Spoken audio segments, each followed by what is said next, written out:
All right, folks, welcome to Nino's Corner.tv. I'm with my favorite co-hosts, Laura Eisenhower and Stuart Swerdlow, who is a Montauk Project survivor and has written countless books about this stuff to the point that much of the Stranger Things that we've seen on television, the episodes of Stranger Things, the series was taken from his books. I mean, this guy has written amazing books, and he's a great author, and he is a survivor, and I mean survivor. Laura Eisenhower is with me once again. I can't wait to do this. I've been excited about this one for a while. I just got back from the Tim Cast um, uh, podcast, and I just flew in. I was exhausted, but I was like looking forward to this podcast specifically because this is right up my alley. And Laura and I used to host these shows together specifically about these subjects. But first, folks, get your red light, folks. My red light. What if you could fire up your heart and supercharge circulation in just 15 minutes without drugs or surgery? It's possible. That's exactly what cutting edge research shows red light therapy can do.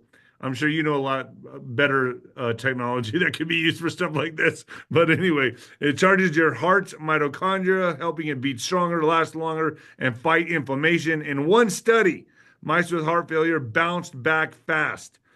Their hearts shrank to a healthy size and function soared. No pills, no side effects, just pure light power. Red Life delivers the exact therapeutic wavelengths used in those studies so you can energize your heart naturally. More stamina, better blood flow, a heart built to last right at home. To claim this breakthrough yourself, go to myredlight.com and use the code Nino, baby.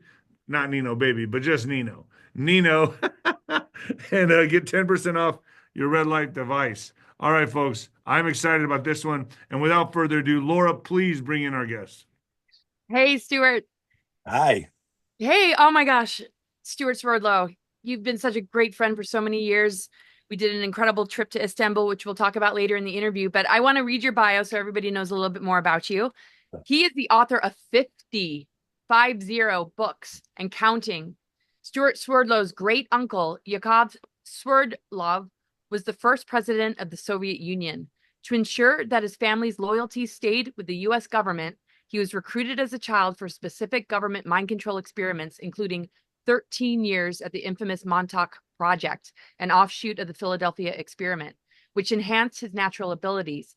Today, his mission is to help others heal themselves in a positive way, thus avoiding the negativity he experienced. He's a gifted hyperspace intuitive. He has the ability to see auric fields and personal archetypes, as well as read DNA sequences and mind patterns. He is a doctor of alternative healing. He's a naturopath and deprogramming with a medical license in indigenous medicine. So happy to have you here with us today. Good to be with you, David. Yeah, I am just thrown back by this. This is unbelievable. So let's go back to your family, your bloodline, basically. Is that why you were recruited into Montauk in the first place? Is because of your famous uncle or great Yeah, uncle? my Was it your great. great uncle? Yes, absolutely. Uh, my family, my grandmother was a Soviet spy during World War II. And I do have to tell people that we have to remember in World War II, United States and the Soviet Union were on the same side. And so she was actually sent to Germany by the Soviet Union to sabotage and to blackmail the German officers, which she did. And the story is at the end of the war, the Soviet Union did not have money to pay her for her services. So they sent her to Antwerp, Belgium, to a Russian jeweler there, and they told her to pick any ring she wanted. So she picked a gigantic 3.5 carat Marquis diamond. And then she immigrated to the United States, where she met my mother in Miami. And she told my mother, if you marry my son, I'll give you this ring. So that's what my mother did. And so, Wow, that's what it took? well, everybody has a price. Yeah, yeah. Wow. That's like the standard American woman now. Yeah, well, my grandmother was very ahead of her time. My mother was not so much. But my grandfather, Mikhail Sverdlov, who was the brother of Yakov, he was first sent to England to start the Communist Party there. They were communists. And when he was successful in Liverpool and so on, then they sent him to the United States to start the Communist Party here in the United States. So it's a kind of a sordid family background. My great uncle Yakov in the Soviet Union, unfortunately, he was a bit of a dictator. He killed 2 million people who were supposedly against his agenda. And I have paid the price for that my whole life. And that is why I was taken into Montauk Project in 1970. But interestingly, I taught a lot of classes in Russia. And in one case, um, they asked me to go to the, because my great uncle ordered the assassination of the Tsar Romanov in Yekaterinburg. And actually, after he was assassinated, they renamed the city of Yekaterinburg to Sverdlovsk, means the city of Sverdlov. And the oblast, the province, also is now still called Sverdlovsk. And so when I was in St. Petersburg, the KGB came and they said to me that I have to go to the cathedral in St. Petersburg where the tombs of the Romanov family are located, and I had to apologize to the Romanov family in the cathedral, which I did. And then when I was teaching my classes in Yekaterinburg and Sverdlovsk, I had Russian soldiers, police officers, all kinds of people in my class, and I apologized to the people of Russia on behalf of my family for all the things that had happened. And there was a great silence. And so I said, "Did you hear what I said to you?" And this one woman raised her hand and she said, "Yeah," she said, "Oh, that was then." She says, "We would like you to run for president now." I Wow. thought, I don't think Mr. Putin would appreciate that very much. Wow. All right. So that's pretty incredible. So there's your lineage there. That's a stellar pedigree and wow, a lot of history. So let me ask you this. So at what age, who recruited you and at what age did you get recruited into Montauk and what is Montauk for my audience? Okay. Montauk, first of all, I was 13 years old. That's pretty older for them to be recruiting. I thought they recruited kids at the ages of, I guess all ages, but mainly 5, 6 years old. That's what I've heard. I don't know. Well, they took infants. I mean, they had people who were creating fetuses for them as well. It was quite a comprehensive experiment back then. And it was an outgrowth of the Cold War because they found out, because of the Germans in World War II, that the best way for a smaller, relatively small group of people, let's say in the hundreds of thousands, to control billions of people on the earth. You can't do it with weapons. You can't do it with war. You have to do it through mind control and programming. And that's what the Germans practiced during World War II in the concentration camps. And those scientists, like Werner von Braun and others, were brought to North America under Project Paperclip after the war. And they started to develop mind control and programming. So so Montauk is a product of Project Paperclip. Well, yes, I will say it was an outgrowth of it. It actually began in Canada at McGill University after the war when Professor Ewan Cameron from Scotland was given Nazi documents and paperwork uh, outlining the programming experiments and what they did. And he brought it to his clinics in Montreal and he created the experiments there, which were so successful that in the late 1940s, the American government invited him to come to the US and continue the experiments here.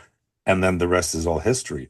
There was Project Bluebird, there was all kinds of projects that began in the late 1940s, Project Monarch Project, and so on, which led eventually to Montauk Project in 1970. So I have a hard time deciphering conspiracy from fact because there's so many projects that you hear about, right? And there's so many people coming out and saying they are time travelers. They were taken as a kid for psychic warfare and things like that. What were you used for as a child? Why did they recruit you? First of all, I was recruited because of my genetics and my ancestry. I should backtrack a little bit. And I'm just going to tell you, I was actually created in the Soviet Union and I was implanted into my mother's womb. And when she was going into labor, the doctor said it was impossible for her to have become pregnant because she had no birth canal. She had a sealed uterus. So you were like IVF before IVF. Well, you can say that. But remember that the science that they have is 50 or 60 years ahead of what they have to current people. So, like, for example, what we have now, the government has 100 years, 200 years ahead of really what we have now, if not more. And so my mother was taken to a hospital that was under construction, that was not open to the public, and there was no heat, she told me. And then they had to bring in a specialist from somewhere else to perform surgery on her to pull me out of her womb. And this Like a is, cesarean section.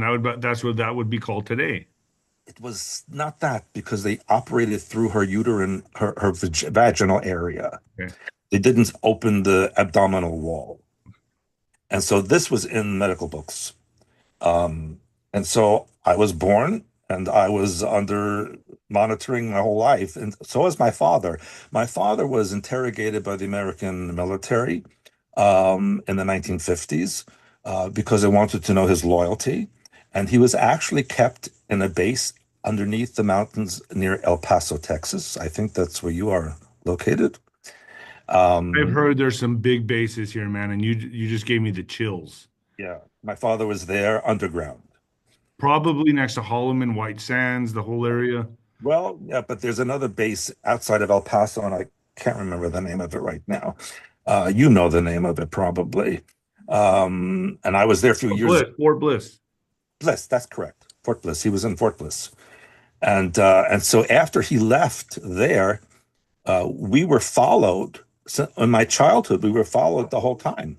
Our mail was opened, our phones were tapped, we were under investigation 24/7. So my whole life, I never knew anything of what people would consider freedom. I was always, I always knew, watch what you say on the phone. Be careful when you open the mail.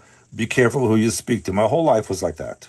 And So you still, were monitored since a child. You were born to be monitored and used for experimentation.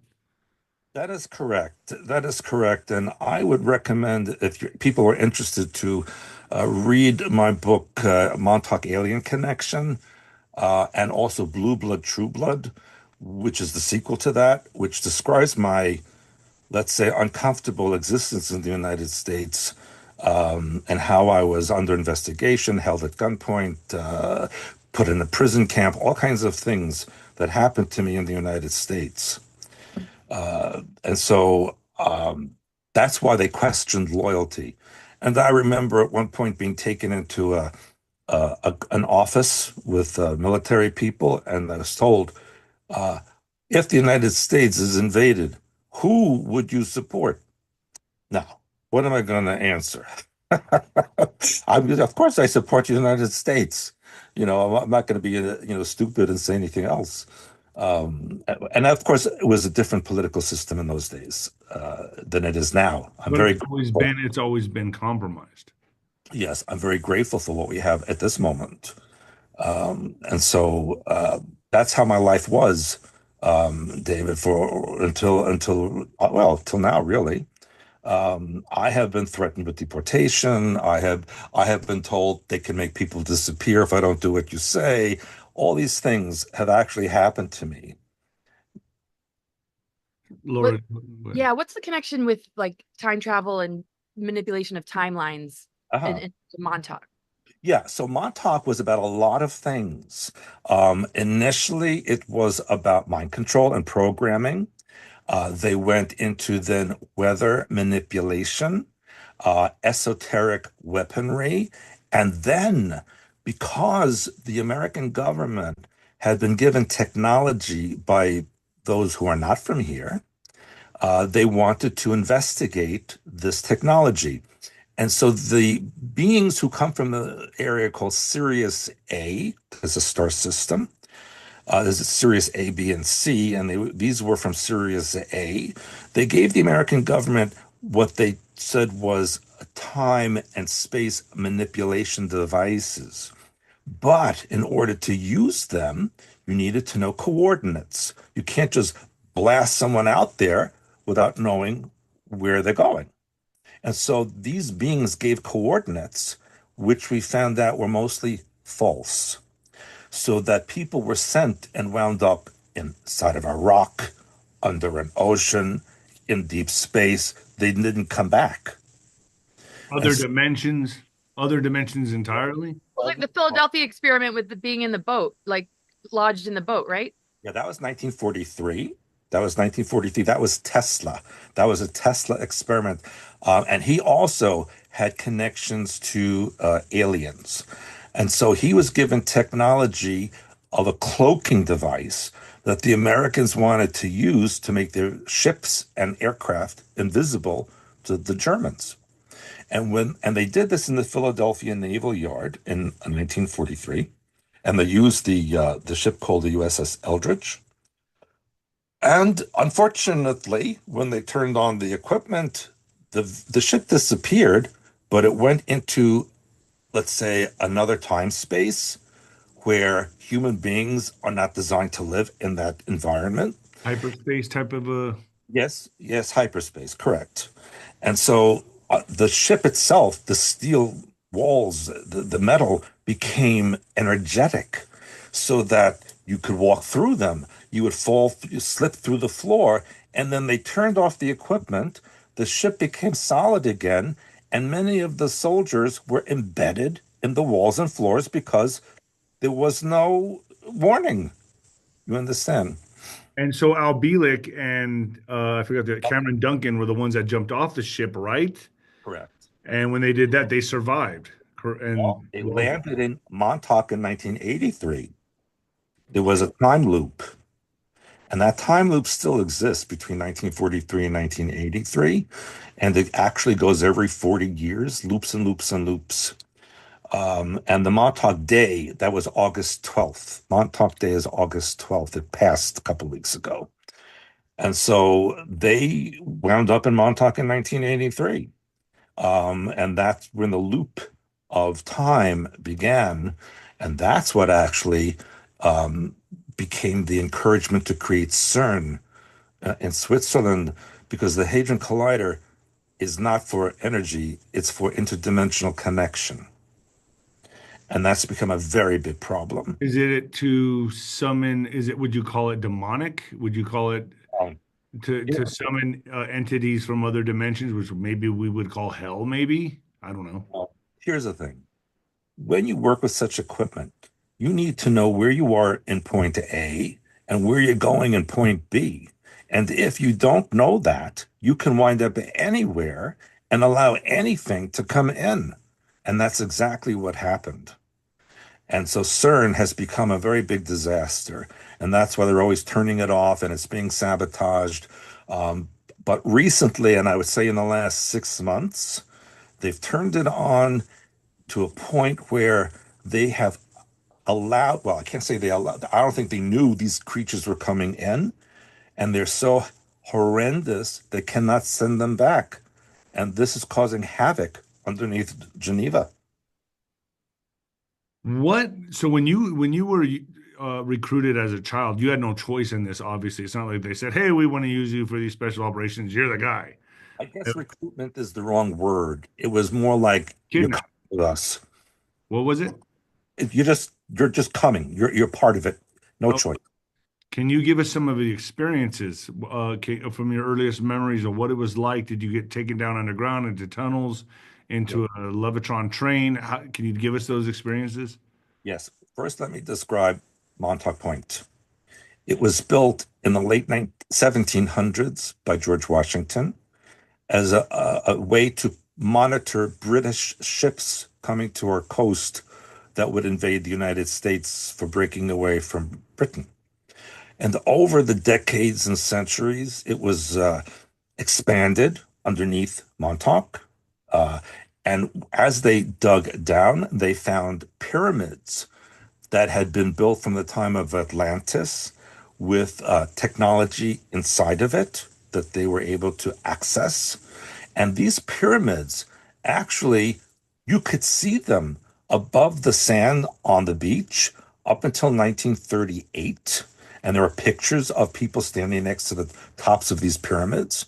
But there was a hurricane, a very huge hurricane in 1938 that completely destroyed the east end of Long Island and buried those pyramids for good.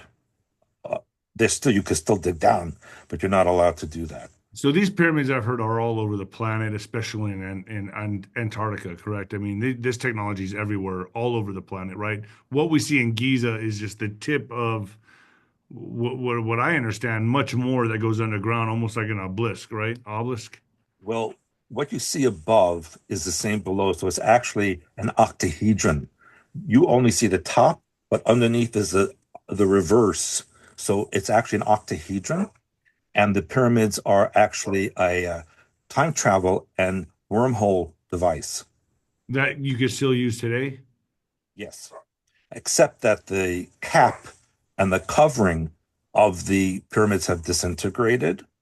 Um, Now that was going to be replaced. I believe it was in 1998 or so, if I'm not mistaken, 1999. You might recall Egypt Air leaving JFK and then crashing into the ocean. But it actually started in Los Angeles and it was delayed and then sent to JFK. And the reason is they had created and manufactured a new cap for the pyramid that was on board the aircraft, and it was being sent to Egypt to put it on there, and it was destroyed after they took off from JFK. Wow. So you get taken into Montauk. What was it like? Can you give us your experience, like when you first showed up? Do you have those memories still, or were they wiped from you? I wish they would be wiped, but I still have them, yes. And that was my problem, David, is that in the mind control experiments, you were supposed to not remember what happened to you. They put a mask memory over everything. But because of the way I was created in the Soviet Union, I guess they knew I I always remembered everything. They could not wipe my memory. So that made me not only an anomaly, but a problem. And so they did more experiments on me, more mind control on me, more, unfortunately, torturing and things like this. And so I was underground. There were tunnel systems underground so deep that salt water, would infiltrate on the walls. You could touch the walls and they were wet from the salt water. And you would sometimes be locked in a cement room with with walls, those rock walls on the outside of it. I once tried to escape and I ran through the hallways and I hid under I guess you'd call it a gurney with a white cloth over it. But I was discovered and, of course, punished for that. What was the Montauk chair? Can you explain the chair and what kind of ETs were down there with you? So the Montauk chair, again, was a product of the Sirius A technology.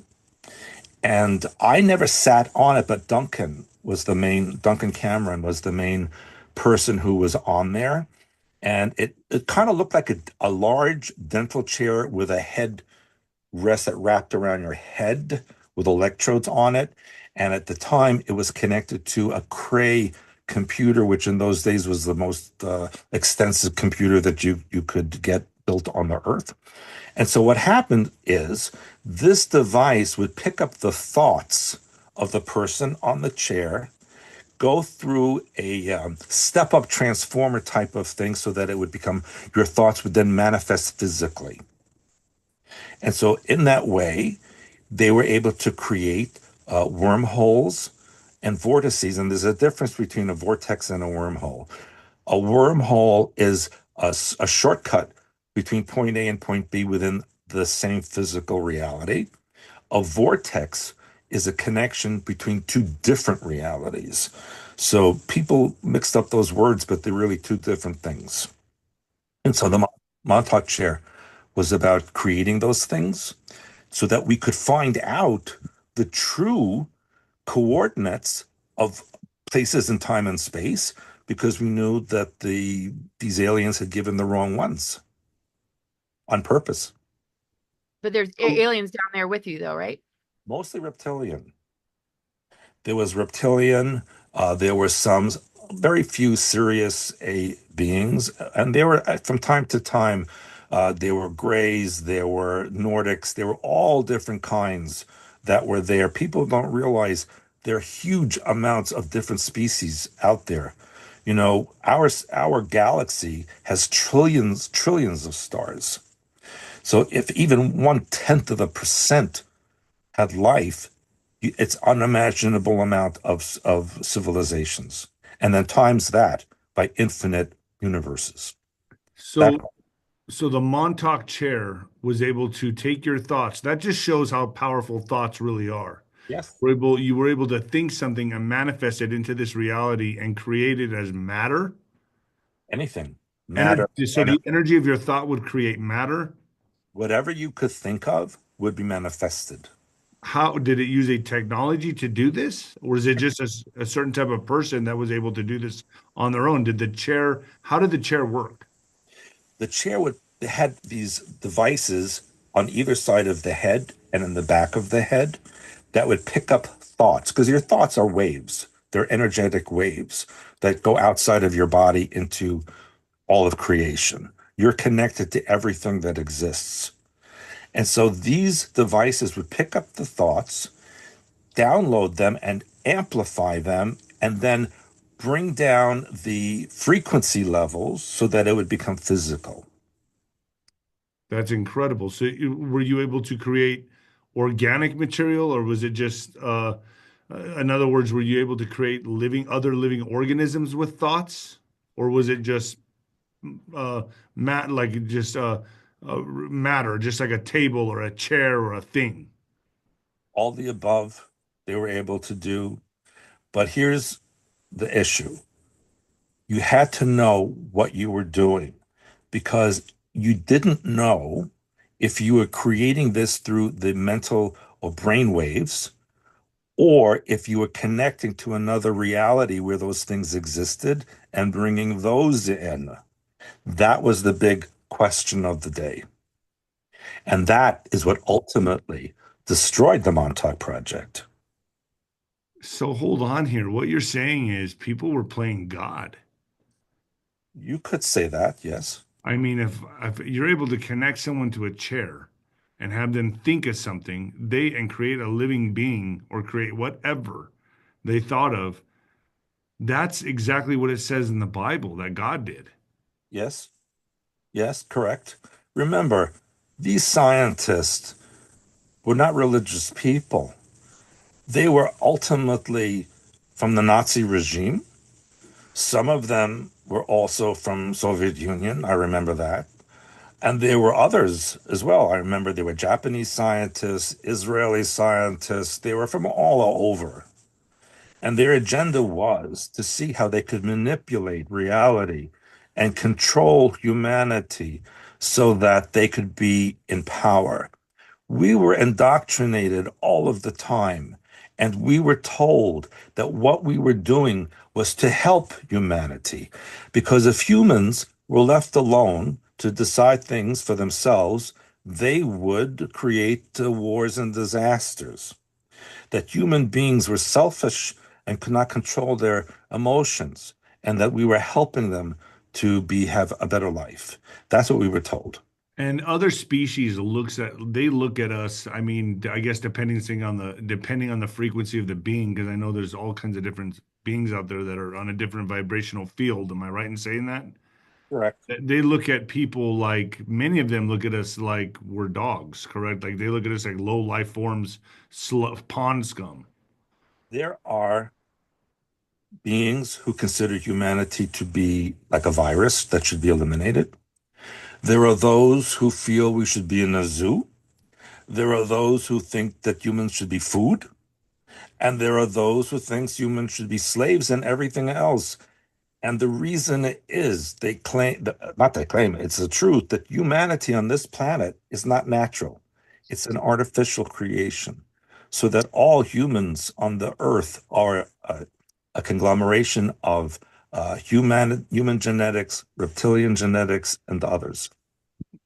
Yeah, but some species know that we have really incredible DNA. It's been compromised, it's dormant, and it's been manipulated and tinkered with, right? And I've heard we're also looked at as royalty, like our DNA. I've heard that.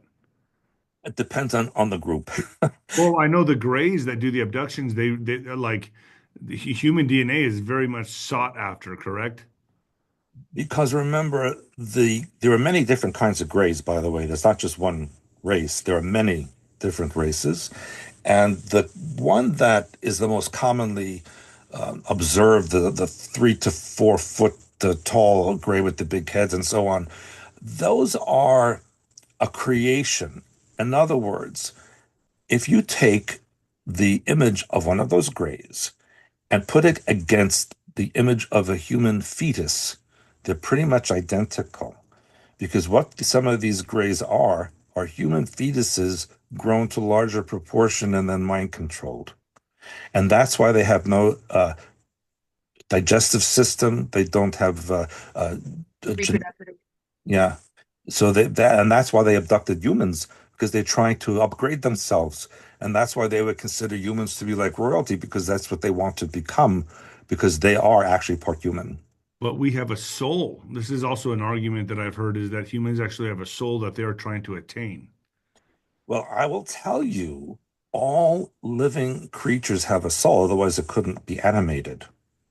Now, there are automatons who have, well, for lack of better term, AI minds who are created through a digital twin, a DNA digital twin that is manufactured and then controlled and looks like a person, but it isn't. So not all people on this planet are actually people, correct? I mean, we're looking at, I mean, I've heard, you can ask the Chat GPT, right? And it'll say things like only a certain percentage of people are actually real people, and many of them are soulless or actually beings from other planets trying to learn the human experience. Is there any truth to that? Yes, there is truth to that. Absolutely. I mean, and like Yeshua or Jesus and just the Guardians and Hyperborea and Lemuria. I mean, there was a time that we were advanced humans, and we can get that back, right, Stuart? Yes, I just want to clarify something. I think people make a mistake with this, but Lemuria was not human. It was androgynous reptilian. And they were here first before humans, and that's why they consider humans to be the invaders, and that's why they seek to control humans. But didn't the Anunnaki come in after Maldek, and that's when we were modified? All of that did happen, but the Anunnaki actually were not completely human either. They came from the Andromeda star system on a vehicle that became known as Nibiru. And so that was sent into our solar system, and it's a 3,600 year cycle, goes in an elliptical orbit around our solar system. So there's a comet, 3I Atlas, that's coming through right now. And I know you guys have heard of this, that many are talking about right now. Many scientists are saying it's an intelligent object coming straight towards Earth. What is this thing? Is it just going to veer off and go somewhere else? Is it a big nothing burger? What do you think it is? Okay. Our solar system is surrounded by an area called the Kuiper Belt. And around the Kuiper Belt is the Oort cloud. And this is an extension. It's like a field that surrounds our solar system naturally. You remember when they decided that Pluto was no longer A a planet. planet, it was a Kuiper Belt object. And so Pluto was not in our solar system. It is not a natural object. It is an observatory that was sent in. When a group of civilizations considered the Earth to be a danger, as as we became more advanced and other beings were giving advancement to certain groups on the Earth.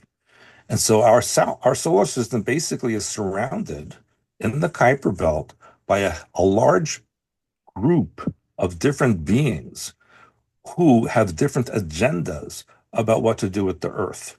And as I mentioned, some of them want to annihilate the Earth. Some of them want to make it into a containment field and so on.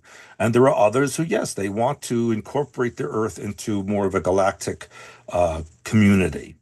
So there's a lot of discussion going on, and these are the beings that are sending these objects into our solar system, both as a warning, as an observatory, and possibly even as a weapon. And this one is not the first one at all. You remember there was one that Umu that came a couple of years ago. And then back in the late 1990s, you remember there was that object that came past the Earth and made a right turn. It was a green glowing object. I remember seeing it in the sky.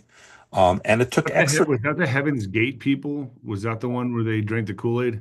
Correct. That's the one.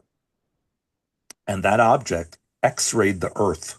It wanted to see what's underground. And then it flew off into deep space.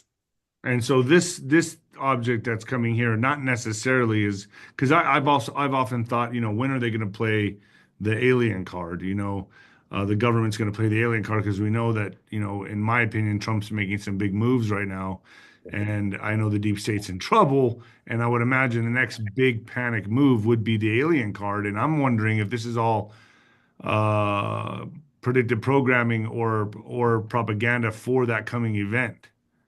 There is a dissemination program to slowly allow people to understand that we are not alone. But these objects are not from here. They are coming from the Kuiper Belt. But they're also going to come here and say that they are our gods, right? And they seeded the planet, lowercase g, gods, correct? I mean, is that going to be the agenda? Again, there are so many different groups. They each have their own agenda, and they each have their own genetic pool on the earth that they were responsible for creating. The Germans were created by those beings from Aldebaran who created the Teutonic race and encouraged what became the Nazi groups. What about the 12-strand DNA and the Guardians and just the Christos Sophia divine blueprint? I mean, that's something that isn't that connected to ascension and just the awakening to that, to remove the frequency fences and seals and That I just have to say, at the risk of being attacked, um, all of that is New Age stuff. It's not based in reality. There's no 12 strands. There's no way 12 strands can connect to each other and create something that's viable. DNA, whether you're an elephant, an amoeba, or an alien, is only two strands. There can be 12 contributions to the DNA, but there are no 12-strand DNA. And so there's a lot, we have to cipher out the New Age gobbledygook, which was actually created by the government in the 1960s, in order to create a new world religion to support mind control. right. Just these sources are calling out all those mind control programmings, the new age programmings. And I get what you're saying. It's just the 12 tree grid and the original planetary grid network and the reversal grid technology to keep us in this lower place. Yeah, because I don't follow new agey stuff. But anyway, that's another conversation. Yeah. In fact, can we take this to the back channel now? I think we've done enough for YouTube. Okay. Stuart, is there a book you're promoting or anything like that that you want people to know about or a website? Well, my website is expansions.com, expansions.com. And on there are all my books, my videos. We have about 1,000 videos over the years. And we do a weekly news video, which I could send to you. I send it to Laura, and she can send to you. Please send it to me. I'm fascinated by this stuff. All right. Well, I need to get your text. And we want to talk about what's going on currently with the Russia and let's talk about that. Yes. Yes. Shall I start? with that. Okay. Well, I mean, that's kind of touchy for YouTube. I'd like to take it to the back channel to talk about that because I'd like to talk about what they did to children and the experiments they did to children underground, and what technology they're using now on humanity to control humanity. And that's kind of too hot for YouTube. Are you guys okay with going back to .tv and doing this? Yes, that's fine. Okay, Laura, and you guys stay with me. All right, folks, I hope you enjoyed this. See you at Nino's Corner .tv. Thank you.